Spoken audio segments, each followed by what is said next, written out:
Hey, Sean Chandler here. The latest trailer for 50 Shades Darker has dropped. As I've said before, I of course have not seen the first film. I've not read the first book. I did watch this trailer, and I wanted to react to it. And the reason I haven't seen the movie, well, all the obvious reasons that I haven't seen the movie, but I have serious issues with this type of story being romanticized in any context. I don't think it's healthy. I don't think it's safe to turn this into a fantasy or romance.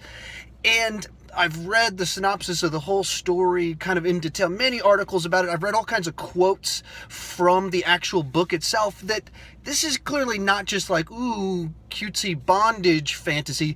No, this is something else. This is an actually abusive relationship where there's someone in power using their power and their wealth to manipulate people. And that's not healthy. That's not normal, and that's even if you're into the BDSM community, that's not what this is. So watch this trailer because I have issues with it, and as someone with a platform to speak about things, watched it to see, does this even in any way attempt to resolve the issues of it, which I don't think it can because the source material doesn't. So watch the trailer. Of course it doesn't. If anything, it plays even more so into the most dangerous aspects of this type of storytelling. So I wrote a few things down. First thing is that it romanticizes the idea of the returning abuser. That's kind of the setup for the beginning of this, is he comes back and he's different and he's going to, make things right, and they're not going to start things back up. They of course do. And immediately, we're 30 seconds into this and we're already into kinky sex stuff going on, and look what they're doing in public, and that sort of thing of like this very enticing, exciting sexual experience, and it's romanticizing a relationship that is not healthy, should not exist. This guy clearly needs help. But the story is one that appeals to people that have been in relationships that are not healthy, that have been damaging, that are codependent, that are abusive.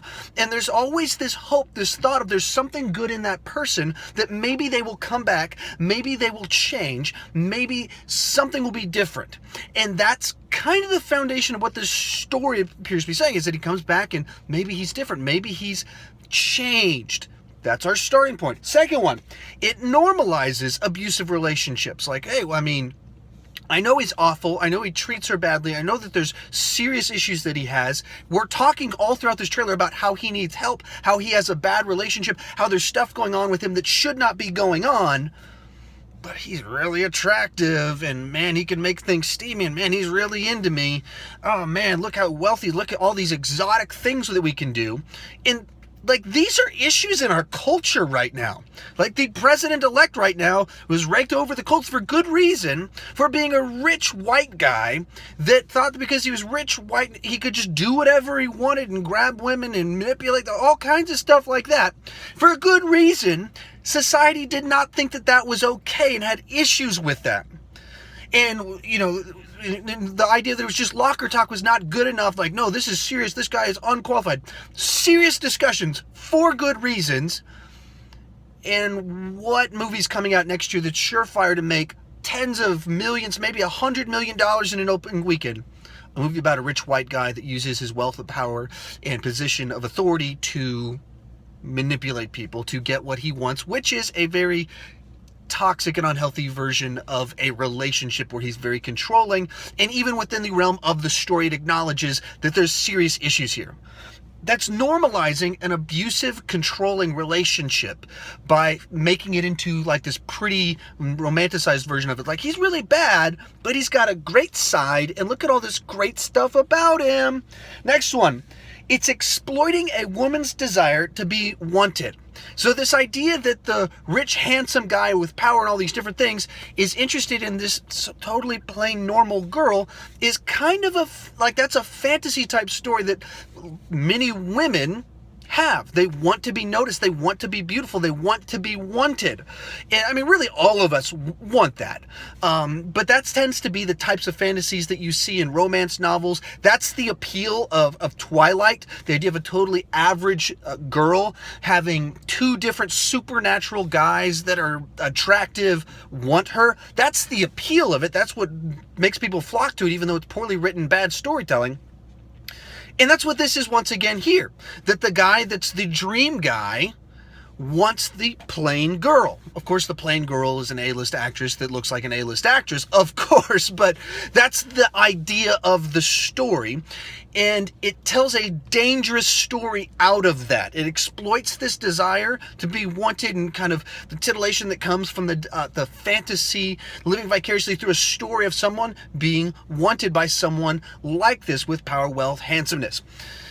Once again, that's not healthy. And the kind of the biggest problem here, I mean, of all the big gigantic problems in the story, as they state in this, it kind of has the fantasy of fixing the abuser.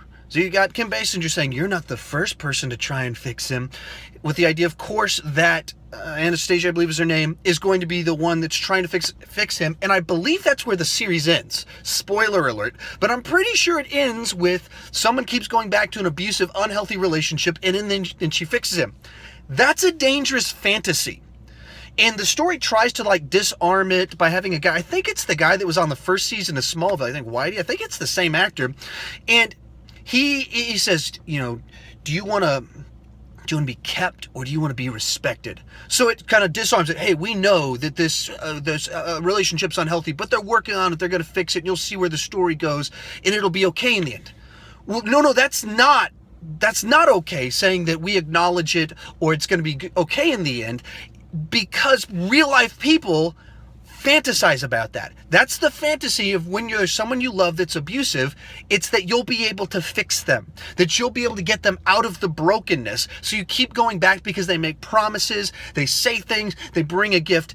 And this is dangerous, not like cutesy dangerous. This is actually dangerous for people's lives. People can be harmed by it. People can have died from this type of thing where they return to abuser.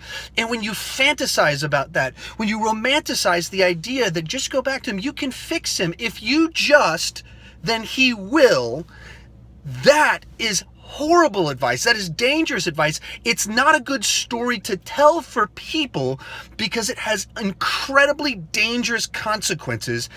And it blows my mind that this is being released as a wide release story, that it has a demand for it, and that the media is not having a bigger backlash over the type of story that they're telling, the type of story that they're trying to clean up and turn into mainstream storytelling, when there's so much here that's dangerous. It's not just, ooh, it's kinky. That's not the issue here. The issue is an abusive, codependent relationship where a person of power going to someone subordinate to them and using all that they have to woo them into something that's very unhealthy, very dangerous. And like I said, I'm just shocked by this. Tell me in the comment section, am I missing something here? Is there some aspect to this that isn't just this borderline physically abusive, borderline codependent, maybe not even borderline, maybe full on in on those? What am I missing? How is this okay? How is this a healthy story to tell? What side to this is good for the human experience, that this would be something that we would have people fantasizing about, telling them and trying to normalize this type of... Tell me in the comment section. I don't get it. I haven't heard anybody try and explain it to me other than it's like, oh, it's just so silly. It's ridiculous. No. You can't just do the silly, it's badly written, cutesy stuff with something that's so potentially toxic to individuals that can be actually harmed physically, mentally, emotionally by this type of relationship that's being romanticized and fantasized about here. Thank you guys much for watching. Tell me what you think in the comment section. It really bothers me when this type of story is told and treated the way it's being treated, as just kind of a cutesy, kinky love story. It's not. This is dangerous, and when you've known people in this type of stuff, you take it really seriously. That's why I take it seriously.